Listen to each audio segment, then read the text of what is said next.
नमस्कार दर्शक बंधु आपण मान को स्वागत करछि आज एक नुआ अपडेट को नहीं देखंतु वर्तमान प्रधानमंत्री किसान सम्मान निधि योजना तार जो 21 नंबर किस्ती जहाँकि 9 कोटी चाषी को आगामी 19 नवेम्बर सरकार देवाक जाउछंती। तेबे ता पूर्व किछि विशेष गुरुत्वपूर्ण विषय जहाँकि आपण मान को जानिबा आवश्यक अछि। यदि आपण से सब न जानिबे ताले आपणकर परवर्ती किस्ती मध्य पाइबा असंभव हो जिवो। तेणुकर आपण निहाती से सब जानि रखंतु कारण प्रतिटी किस्ती देवा पूर्व समस्त चाषी मानकर वेरिफिकेशन करा जाउछि। तेबे कोन सब रहउछि आमे डिटेल्स जानिबा।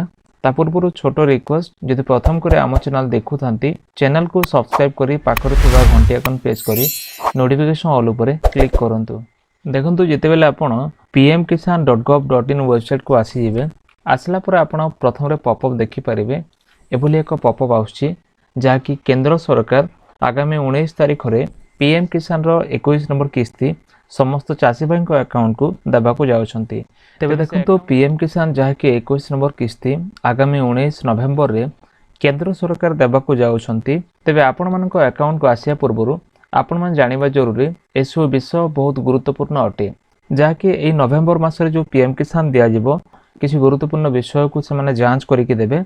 जेमते देखंतु फार्मर फैमिली आइडेंटिफिकेशन तांकर चाषी परिवार रे जमी काहाना रे अछि रेकर्डभुक्त हेछंती कि नाही। जदि से रेकर्डभुक्त हे नांती तेबे से कटि जिवे।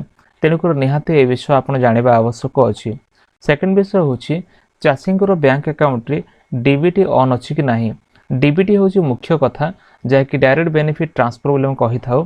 तेबे डीबीटी आपण केमिति चेक करिवे तार मध्ये प्रोसीजर मु आपनको देखैबी। ता सहित आधार कार्ड को निहाते आपनकर पीएम किसान पोर्टल रे लिंक थिबा आवश्यक अछि कारण आधार कार्ड लिंक नथिले आपण पीएम किसान रो परवर्ती किस्ती पाई परिबे नाही।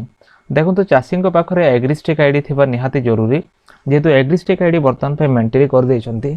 या माने होछि आपनकर लैंड रे आपनकर आधार कार्ड को कनेक्शन करिबा बा एकीकृत करिबा। ता सहित देखंतु लैंड शेडिंग जो रोछि आपनकर जमीटा सीट करथिबा आवश्यक अछि। अनेक चाषी भाई मानकर जमी लैंड शेडिंग हे नथिबारु तांकर पीएम किसान किस्ती मध्ये कटि जाय थाए। तापर आपनकर ईकेवाईसी मध्ये कंप्लीट हेथिबा आवश्यक अछि। जेमते कि जदि आपनकर फेस वेरिफिकेशन मागुछि किंबा आपनकर ओटीपी माध्यम रे किंबा फिंगरप्रिंट माध्यम रे आपण ईकेवाईसी कर दैछंती ताले आपण पाई परिबे। एपरि भाबरे वर्तमान आपनक पय किछि इंपोर्टेंट विषय जहा कि ए सब रहउछि। तेबे देखंतु आपण डीबीटी केमिति चेक करिवे। डीबीटी चेक करिया पय आपण निजरो ब्राउजर मोबाइल किंबा लैपटॉप रे जे कोनोसी एक ब्राउजर रे आसी जिवे। एटी लिखिबे एनपीसीआई लिखि आपण जेमति सर्च करिवे। देखंतु प्रथम रे एनपीसीआई रे ऑफिशियल लिंक मध्ये आसी जिवो। एठी आपण आसे कि कस्टमर ऊपर जेमति आपण माउस कर्सर रखिबे किंबा क्लिक करिवे आपण को देखैबो भारत आधार सीडिंग एनेबलर माने बीएएससी। एठी आपण क्लिक कर देबे। क्लिक कला पर देखंतु डीबीटी सीड करिया पय एभली ऑप्शन आसीबो। ऑप्शन आसला पर देखंतु आपण एठी डीबीटी मध्ये सीड करि परिबे माने आपनकर डीबीटी लिंक करि परिबे। प्रथम जो ऑप्शन अछि सीडिंग यदि आपनकर भूल अकाउंट रे लिंक हेछि आपण डी सीडिंग करि परिबे। यदि आपण नुआ करे लिंक करक चाहचंती सीडिंग करि परिबे।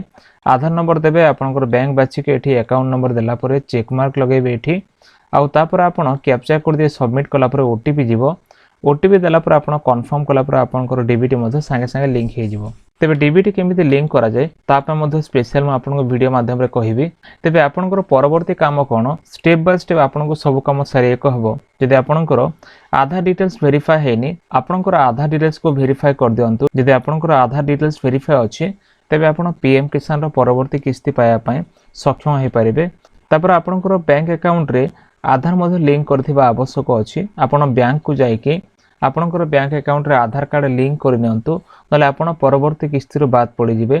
ता सहित ईकेवाईसी जो आपनकर पीएम किसान पोर्टल रे ईकेवाईसी करि परिबे किंबा आपण पीएम किसान एप्लीकेशन मध्ये मोबाइल रे लोड करिकि निजरो फेस ऑथेंटिकेशन करिकि आपण पीएम किसान ईकेवाईसी करि परिबे।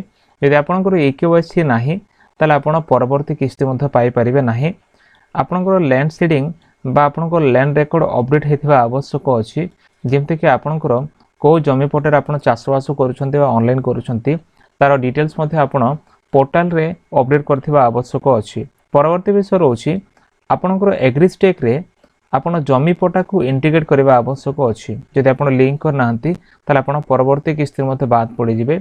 ता सहित आपणकर जो बेनिफिशियरी स्टेटस रोचे आपण चेक कर दियंतु यदि सब विषय यस यस रोची तले आपण एलिजिबल हेबे यदि कोनोसी विषय यदि नो अछि तेबे आपण एलिजिबल हे पारिबे नाही एटा मध्ये आपण निहाते चेक करंतु ता सहित आपणकर पीएफएमएस आउ डीबीटी प्रोसेस एटा आपणकर कोठी अछि जानिबा आवश्यक अछि कारण पीएफएमएस जो अछि हमरो पीएफएमएस प्रति पेमेंट देबा पूर्वरु तांकर एक्टिविटी सब देखिया को मिले जाके से माने वेरीफाई करे कि चाषी को अकाउंट को पेमेंट पठांती तेबे आपनकर एफटीओ कोन हेछि माने पेंडिंग हेछि कि अप्रूव हेछि डिटेल्स आपण पीएफएमएस देखि पारिबे तेबे केमिते देखिए परवर्ती वीडियो में आपण कहिबे ते वर्तमान पई आपण जो विषय जानले कि वर्तमान आपनकर को विषय प्रति ध्यान देबा आवश्यक अछि जदि आपण एसो ध्यान न देबे ताहले आपण पीएम किसान रो परवर्ती किस्ती मध्य बाद पड़ी जिवे तो दर्शक बंधु एथला वर्तमान एक छोटो अपडेट जहाँकि पीएम किसान रो परवर्ती किस्ती को लेकिन आगामी 19 तारिख रे केंद्र सरकार जो देबा को जाउछंती ता उपरे